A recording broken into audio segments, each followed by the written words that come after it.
Hello everyone, আসসালামু আলাইকুম। আমার আরও একটা রেসিপি দেখার জন্য আপনাদের সবাইকে আমন্ত্রণ জানাচ্ছি। আজ নোয়াখালীর ঐতিহ্যবাহী খোলা জালি পিঠার রেসিপিটি শেয়ার করব। আজকের পিঠাগুলো আমি বাজারের কেনা শুকনো আতপ চাল দিয়ে করেছি। যদিও বা শুকনো আতপ চালের গুঁড়া, তবুও দেখতে পাচ্ছেন পিঠাগুলো কতটা নরম তুলতুলে হয়েছে। আর দীর্ঘক্ষণ পর্যন্ত এই পিঠাগুলো এমনই নরম থাকবে। পিঠাগুলো কতটা পারফেক্ট হয়েছে সেটা আর আমাকে বলে বোঝাতে হবে না। আশা করি আমার আজকের রেসিপিটিও বরাবরের মতোই আপনাদের কাছে ভালো লাগবে। ভালো লাগলে অবশ্যই লাইক দিয়ে পুরো রেসিপিটি দেখার অনুরোধ থাকবে।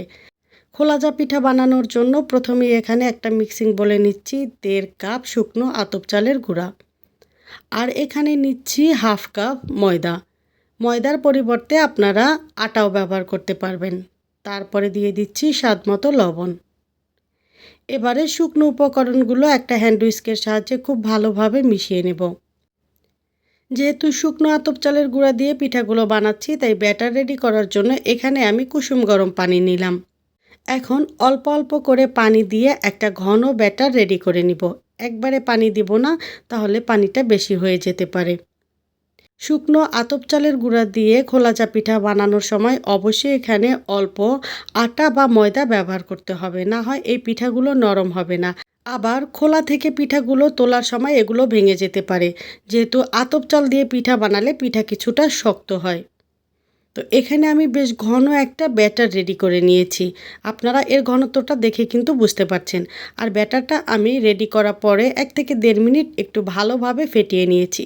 তারপরে এই ব্যাটারটাকে 20 মিনিটের জন্য রেস্টে রেখে দিব, যেহেতু এটা শুকনো চালের গুঁড়া, এটা ভিজে কিছুটা ফুলবে। আর এখন এখানে আমি রুম টেম্পারেচারের 2টা ডিম নিয়েছি। ফ্রিজের ডিম ব্যবহার করা যাবে না। ডিম 2টা খুব ভালোভাবে ফেটিয়ে নিব। 1.5 কাপ চালের গুঁড়া আর আধা কাপ ময়দা, টোটাল 2 কাপের জন্য আমি এখানে 2টা ডিম নিয়েছি। প্রতি 1 কাপের জন্য একটা ডিম নিলেই হয়ে যাবে। তো এখানে আমার ডিমটা রেডি করা হয়ে গিয়েছে। আর অন্যদিকে আমার ব্যাটারটাও 20 মিনিট রেস্টে রাখা হয়ে গিয়েছে। এবারে ফেটানো ডিম 2টা আমি ব্যাটারের মধ্যে দিয়ে দিচ্ছি। খোলাজা পিঠা বানাতে খুবই কম উপকরণের প্রয়োজন, তবে এই পিঠা বানানো অনেকটাই ট্রিক্সের ব্যাপার। আপনি যদি প্রত্যেকটাই স্টেপ খুব ভালোভাবে ফলো না করেন, তাহলে এই পিঠাগুলো পারফেক্ট বানাতে পারবেন না। এই পিঠা বানানোটা কতটা সেনসিটিভ, এটা নোয়াখালীর লোকাল মানুষেরা ভালো বলতে পারবেন। ডিম ব্যাটারের সাথে ভালোভাবে মিশিয়ে নেওয়ার পরে দেখেন এখন এর ঘনত্বটা অনেকটাই বেশি আছে। এরকম ঘনত্বে চিতই পিঠা হবে, তবে এই খোলাজা পিঠা হবে না। এখন এখানে আমি আরও আধা কাপ নিচ্ছি কুসুম গরম পানি। 2 কাপ চালের গুঁড়ার সাথে 2 কাপ কুসুম গরম পানি এবং 2টা ডিম, এতে একদম পারফেক্ট একটা ব্যাটার হবে। এর থেকে পরিমাণটা কম বেশি হয়ে গেলে তখন কিন্তু পিঠাগুলো এরকম জালিযুক্ত হবে না। তো এখানে আমার ব্যাটারটা কিন্তু একদম পারফেক্টলি রেডি করা হয়ে গিয়েছে। ব্যাটার কতটা পারফেক্ট সেটা আপনাদেরকে বোঝানোর জন্য আমি একটা আঙুল 2 বার করে ব্যাটারের মধ্যে কোট করে নিচ্ছি। 2 বার কোট করার পরেও দেখেন আঙুলের উপর কতটা পাতলা আবরণ আছে। ঠিক এরকম অবস্থায় বুঝে নিতে হবে যে আপনার ব্যাটারটা পিঠা বানানোর জন্য একদম পারফেক্ট। মূলত খোলা জালি পিঠাগুলো মাটির খোলাতে বানানো হয়, কিন্তু মাটির খোলা আমার কাছে নেই, তাই আমি এখানে একটা ননস্টিকের প্যান নিয়েছি। মিডিয়াম আঁচে প্যানটা 2 মিনিট ভালোভাবে গরম করে নিয়ে মাত্র 2 ফোঁটা তেল দিয়ে একটা টিস্যু দিয়ে প্যানটা খুব ভালোভাবে মুছে নিলাম। এখন চুলার আঁচ মিডিয়ামে রেখে পরিমাণ মতো ব্যাটার দিয়ে দিচ্ছি। এরপরে প্যানটা একটু ঘুরিয়ে নিলেই পিঠাটা খুব সুন্দরভাবে সেট হয়ে যাবে। খোলা জালি পিঠা বানানোর ক্ষেত্রে চুলার আঁচের দিকে খেয়াল রাখা খুবই জরুরি।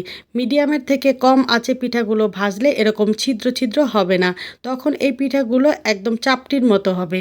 একটা পিঠা ভাজতে সর্বোচ্চ 1 মিনিট লাগবে। 50 সেকেন্ডের মধ্যেই দেখা যাবে চারপাশটা আলগা হয়ে যাচ্ছে। কেউ চাইলে এই পিঠাগুলোর নিচের পাশটা ক্রিস্পি করেও করতে পারেন, আবার চাইলে আমার মতো নরম তুলতুলে করেও করতে পারেন। যে যার পছন্দ অনুযায়ী পিঠাগুলো ভেজে নিতে পারেন। পিঠাগুলো উল্টে দেওয়ার প্রয়োজন নেই, আমি আপনাদের বোঝার সুবিধার্থে উল্টে দিচ্ছি।